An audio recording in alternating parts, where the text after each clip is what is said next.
첫째, 광야의 노정, 애굽에서 여리고 맞은편까지 33장입니다. 자, 이 부분은 애굽에서 탈출부터 광야 시절을 지나 마침내 가나안 땅 입구, 여리고 맞은편, 이제 요단강만 건너면 되는 그 순간까지 어떤 노정을 거쳤는지를 일일이 기록합니다. 기나긴 노정의 시작은 여호와 하나님의 큰 권능으로 시작됩니다. 여호와 하나님께서 애굽의 신들을 치시고 장자 재앙을 내리셨습니다.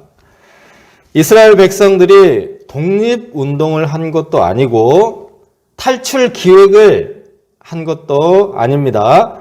하나님께서 구원자 모세를 보내셔서 비천한 노예들을 일방적으로 해방시켜 주셨습니다. 이제 5절에서 48절까지는 출애굽하여 어디에 진을 쳤는지를 순서대로 기록합니다.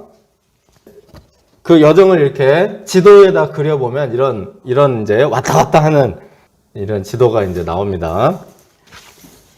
진을 치고 떠났다. 이제 대부분의 장소를 그렇게 기록했는데 이 중에 딱 3곳에 간단한 코멘트가 있습니다. 그러니까 중요한 순간이 있었다는 것입니다.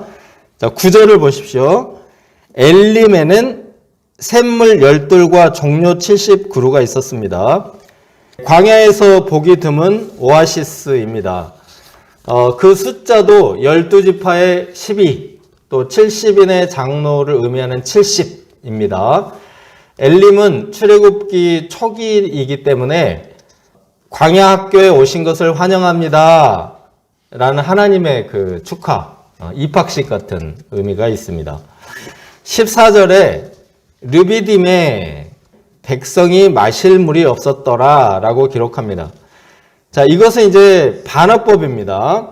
르비딤은 반석에서 나는 물을 마음껏 마신 역사적인 장소입니다. 그런데 마실 물이 없어, 물이 한 모금도 없어, 우리를 다 죽일 셈이야 하고 이제 모세를 돌로 쳐서 죽이려고 했던 흑역사의 장소이기도 합니다. 마실 물이 없었더라, 이 말은 마실 물이 없었는가? 반석에서 물을 내어주시는 하나님이 계시지 않는가?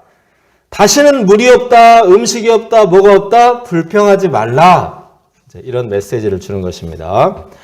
자, 이제 37절에서 40절을 보시면 호르산에 진을 쳤을 때입니다. 이때는 애굽에서 나온 지 40년이 되었고 40년 동안 그들을 인도한 아론이 거기서 죽었습니다.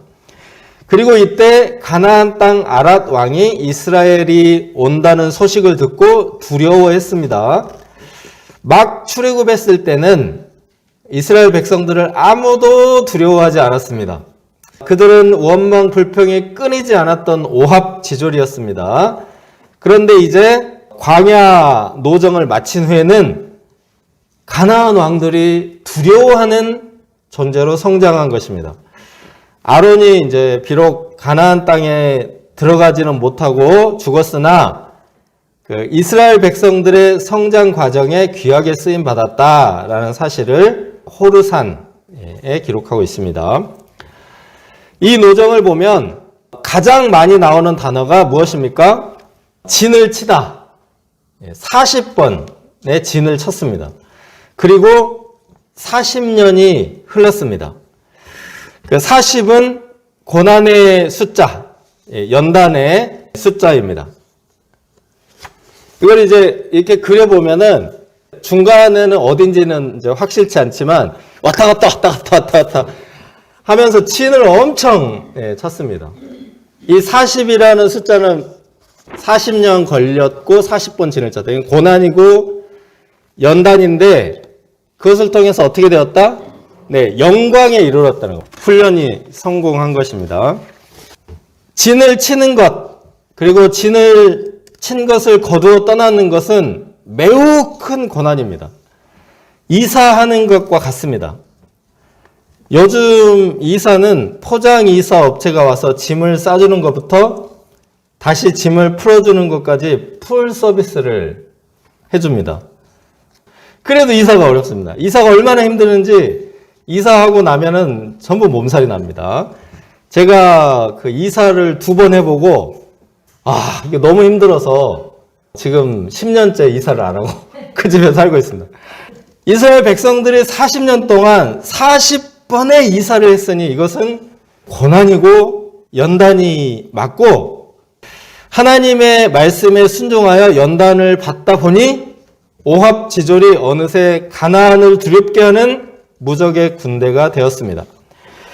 이스라엘 백성들은 걸핏하면 반란을 일으키면서 모세를 돌로 쳐 죽이고 애굽으로 돌아가려고 했습니다.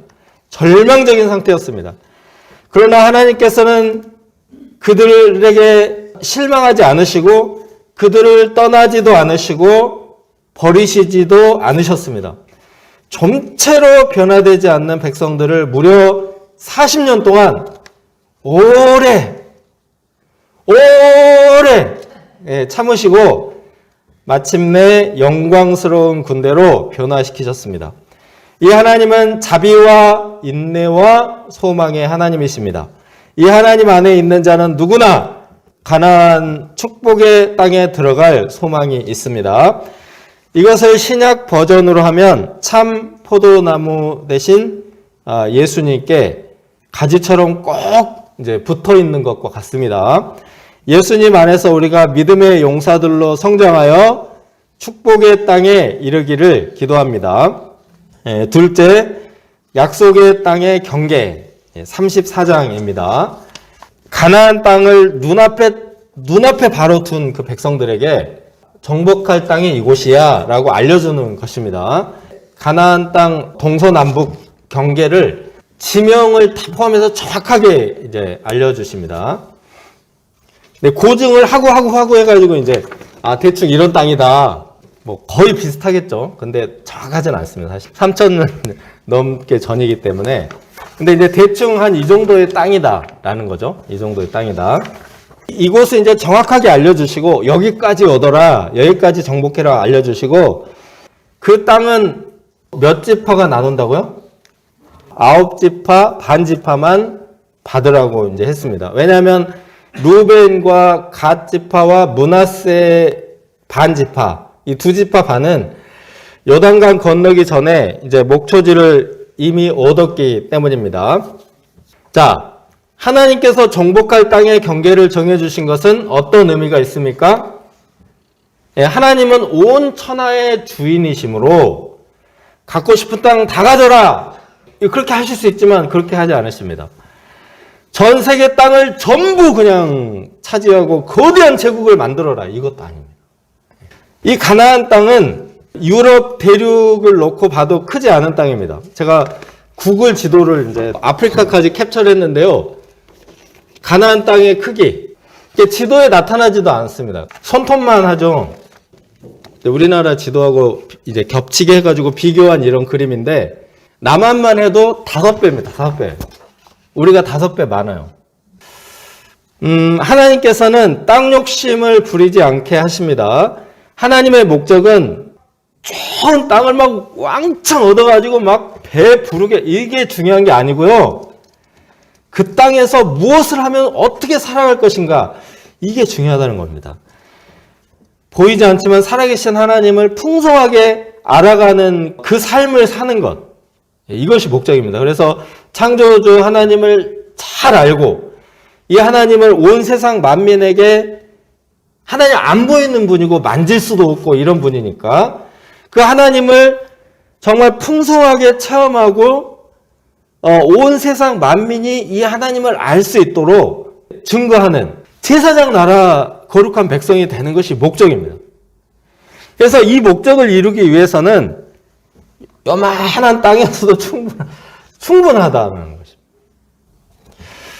네, 이스라엘 백성들이 욕심을 낼 것은 막 크고 넓은 그런 땅이 아니고 이 세상 영광이 아닙니다. 그 어떤 백성들보다 이 하나님께 대한 지식과 하나님께 대한 경험이 풍부한 영적 자산이 풍요로운 자들이 되는 것입니다. 하나님은 우리 각 사람에게 어떤 땅을 주셨습니까? 하나님께서 우리 각 사람에게 주시는 분량이 있습니다. 우리 신약 성경에도 보면은 달란트 비유가 나오는데 어떤 사람은 10달란트, 어떤 사람은 5달란트, 어떤 사람은 딱 한 달란트만 주십니다. 하나님께서 분량에 맞게, 필요에 맞게 지나치거나 부족하지 않은 그 삶의 터전, 인생의 영역을 허락하십니다. 우리에게 허락하신 그 경계 안에서 하나님을 잘 배우고 하나님의 영광을 나타내는 자들이 되기를 기도합니다. 셋째, 땅을 거룩하게 하는 도피성 35장입니다. 이 부분은 따로 기업을 받지 않는 레위인들에 대한 대책입니다. 그러니까 땅을 요단강 동편 땅, 서편 땅 해가지고 12지파에게 다 나눠져 버렸습니다. 그 레위인들 어떻게 합니까? 그것에 대한 대책입니다. 1절에서 8절을 보시면 이스라엘 12지파가 받은 땅에서 레위인들이 거할 성읍 48개를 떼어주라고 하십니다. 하나님께서 따로 레위인들에게 땅을 주시지 않았습니다. 일부러 12지파에게 주신 다음에 그들이 직접 떼어서 48개의 성읍을 마치 하나님께 드리는 헌물처럼 드리라고 하신 것입니다. 이 48개의 성읍은 많이 받은 지파는 더 많은 성읍을 떼어놓는 이제 그런 것입니다. 자, 이렇게 레위인에게 주는 땅, 그 성읍과 그 성읍 주변의 이제 땅의 크기를 보면은 거주지하고 그 사방에 2000규빗, 이게 1km거든요. 1km. 초지로 이렇게 주라고 하셔서 이게 꽤 넓은 땅입니다. 48개나 되는 성읍을 떼어주려면 아까 이스라엘 땅이 크다고 그랬습니까? 안 크다고 그랬습니까? 48개나 떼어줘야 되기 때문에 이건 큰 마음을 먹어야 되는 겁니다. 이것은 11조의 원리와 같습니다. 하나님께서 주신 재물 중에 10분의 1을 떼어서 레위인들의 생계를 잇게 하셨습니다. 소득에 감사함으로 11조를 바치는 것처럼 가나안 땅을 주신 하나님께 감사하는 마음으로 48개의 성읍을 뚝 떼어서 드리라 하는 것입니다. 이제 이렇게 레위인들이 12지파 여기저기 48개의 성읍에 막 흩어져서 살면서 레위인들이 성경을 가르치고 백성들 간에 생기는 갈등, 분쟁 이런 것들을 조정하고 죄 지은 자들을 재판하고 이렇게 해서 하나님의 율법대로 살도록 도와줍니다. 그리고 하나님의 법이 이스라엘 백성들을 다스리도록 하는 것입니다. 하나님의 다스림을 이게 특별히 잘 보여주는 것이 도피성입니다. 살인자가 도피할 수 있는 6개의 도피성, 48개의 레위인들의 성읍 중에서 6개를 또 따로 택해서 도피성을 만들려고 했습니다. 네, 그 도피성은 말 그대로 살인한 자가 도피하여 죽지 않게 보호해주는 피난처입니다. 살인자가 도피할 수 있게 해준다니 놀라운 제도입니다. 우리가 살다 보면 큰 실수를 할 수가 있습니다. 근데 그런 큰 실수를 용서해 주시는 제도라는 상징성을 가지고 있습니다. 계획적인 살인범은 보호하지 않습니다. 자, 22절, 23절을 보시면 악의가 없이 우연히 사람을 밀치거나 기회를 엿봄이 없이 무엇을 던지거나 보지 못하고 사람을 죽일 만한 돌을 던져서 죽였을 때 이것은 악의도 없고 헤아려 한 것도 아닌즉 결과적으로는 살인이지만 엄청난 범죄이지만 그냥 무조건 결과만 놓고 보지 않고 그 원인, 의도를 따지고 헤아려 주는 것입니다. 하지만 피해자 유족들에게 용서나 사죄를 강요하는 것은 또 아닙니다. 무조건 용서해라. 무조건 사죄해라. 강요하지 않습니다. 근데 그들이 보복할 권리를 인정하기 때문에 어떻게 하죠? 살인자는 도망을 가야 됩니다. 도망을. 도피성으로 열심히 도망가야 됩니다. 그래서 이제 이 도피성의 위치를 보면은 이렇게 요단 동편과 서편에 이렇게 이제 쭉 분포가 골고루 분포가 이제 되어 있어서 하루 만에 도달할 수 있는 거리에 다 있습니다. 어느 곳에서나 하루 만에 도달할 수 있도록. 도피성에 이제 도주하는 거 이렇게 그림을 그렸는데 극적으로 이제 꼴이 나는 이제 이런 도피하는 이런 도피성에 대한 그림, 이런 그림이 있습니다. 자, 이 도피성을 운영하는 이유가 무엇입니까? 이 도피성은 하나님의 자비를 보여주면서도 피 흘리는 죄가 결코 가볍지 않다라는 사실을 동시에 보여주는 것입니다. 다른 사람의 피를 흘리는 자가 뻔뻔하게 여기저기 돌아다닌다면 그곳은 더러운 땅이 될 것입니다. 비고의적으로 피를 흘렸다 할지라도 격리를 시켜서 땅을 더럽히지 않도록 해주는 곳이 도피성입니다. 비고의적인 살인을 한 사람이 피할 곳이 없다. 큰일 납니다.